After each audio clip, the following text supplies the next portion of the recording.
All right, so you know how everyone always says they wish they had an extra pair of hands in the kitchen? Well, this deep dive is about something that could be even better. Oh, CookingBot. It's this AI thing, an AI-powered culinary assistant. People are saying it's going to revolutionize cooking as we know it. okay.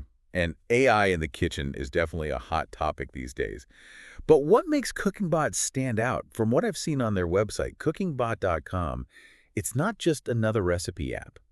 Definitely not just recipes. They're really pushing this idea of personalized culinary experiences. Yeah, like right away you can tell. The website, they highlight how you can actually chat with this AI. Oh, wow. So it's not just like searching a database, No, you can ask CookingBot questions, anything you want, just like you were talking to, a real chef. like having a digital sous chef on call 247. Yeah. And they're not shying away from complex stuff either. I mean, they say CookingBot can handle molecular gastronomy, regional cuisine history, you name it. Wait, really? So if I want to know the entire history of, like, pad thai, I can just ask? That's what they claim. Wow, okay, that's actually kind of cool. But I gotta ask, can it really get into those nuances? I mean, knowing when a dish is from is one thing, but what about the flavor profiles or, like, the science behind how it's cooked? Does CookingBot really get that, or is it just pulling from a massive database? That is the million-dollar question, right? Yeah. This is definitely something we'll want to dig into more. Yeah, for sure. But for now, let's look at what we know. A big part of what they're promoting is CookingBot's expertise in specific dietary needs, too. Gluten-free, Weight Watchers, they seem to cover it all. So you're saying no more spending hours online trying to find a recipe that works with your diet? That's the idea they're selling. And it's a good one. They even go as far as to claim they can create basically a limitless number of recipes based on your, say, Weight Watcher points allowance. Okay, if they can actually pull that off, that is a game changer. Definitely. A lot of recipe platforms try to offer personalization, but this, This is next level. exactly, it's not just here's a recipe that fits your macros. It's ingredient substitutions on the fly. It's planning your meals for the entire week based on what you like. They're really leaning into that. I get this. You can even see what your dishes are supposed to look like. They've got image generation built in. So say you're craving a perfectly seared steak with, I don't know, some garlic butter and roasted vegetables. Sounds delicious. Right. CookingBot will actually show you exactly what you're aiming for. Wow. Okay, so they're not just about the food itself. They're trying to recreate the entire cooking experience from inspiration to plating. That's really interesting. It's like they want you to feel like you've got your own personal cooking show happening right in your kitchen. Yeah, exactly. And it seems like they've thought of everything to make you feel more confident, more creative when you're cooking. But But there's more. they don't stop there. They've got all these features that go way beyond what you see on, like, your typical recipe website. Okay, so spill the beans. What else can CookingBot do? Well, they really play up this whole, like, culinary companion thing. For example, they have these step-by-step instructions for cooking techniques. Oh, interesting. So it's not just here's the recipe, it's actually teaching you how to cook. Exactly. Think of it like those really in-depth tutorials you find online, but, tailored to the specific recipe you're making. So you're saying it's not just about getting a meal on the table, it's about actually learning valuable skills along the way. Precisely. It's all about making you a better cook.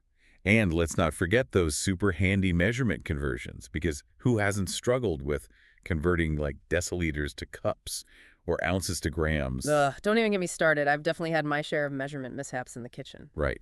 And it sounds like CookingBot is trying to eliminate those moments of frustration, keep you in that flow state while you're cooking, like having a culinary translator by your side. Okay, that's a pretty cool way to put it.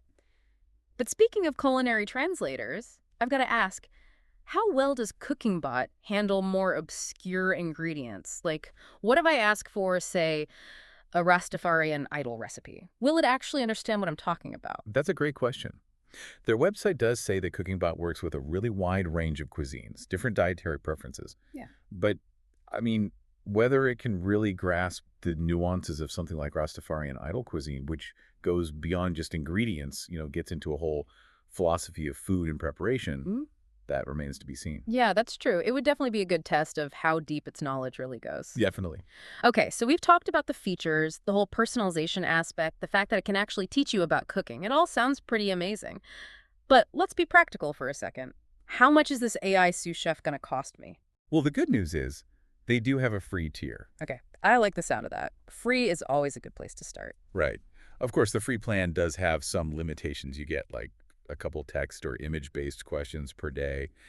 But, it's a smart way for people to at least try it out, explore the platform, and see if they like it. Makes sense.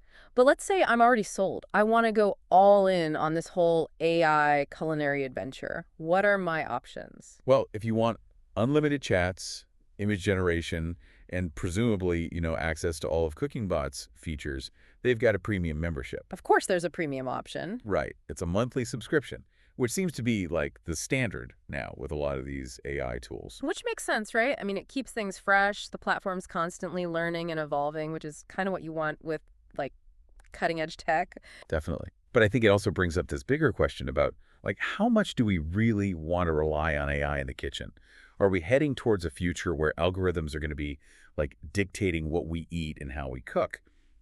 Or is there still space for, human intuition, that joy of experimenting with food? That's such a good point. Cooking is so much more than just following a set of instructions. Right. It's about creativity, it's about culture, it's about just like enjoying a meal with people you care about. Can AI really capture any of that?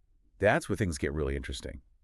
Because maybe, just maybe, a tool like CookingBot, it's not about replacing human chefs at all. Maybe it's about giving home cooks like you and me more power. Oh, I like that. Right? It could be this incredible tool for learning, for trying new things in the kitchen, for making cooking more approachable. Yeah.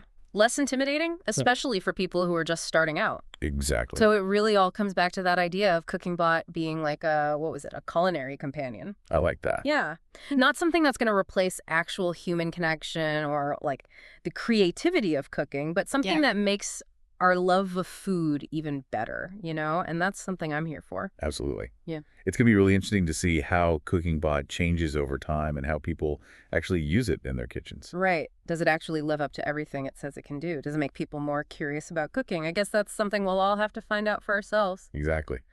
Well, that's all the time we have for today's deep dive into the world of AI and cooking. Hopefully, we've given you plenty to think about. Until next time, happy cooking.